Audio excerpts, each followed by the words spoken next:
Mateo chapter 6 verses 1 to 4. Ang turo tungkol sa paglilimos.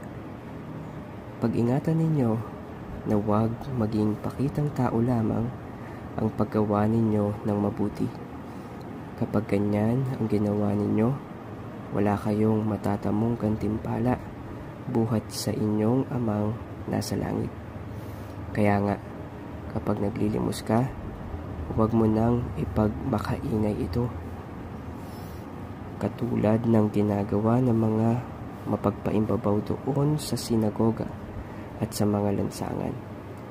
Ginagawa nila ito upang purihin sila ng mga tao. Sinasabi ko sa inyo, tinanggap na nila ang kanilang gantimpala.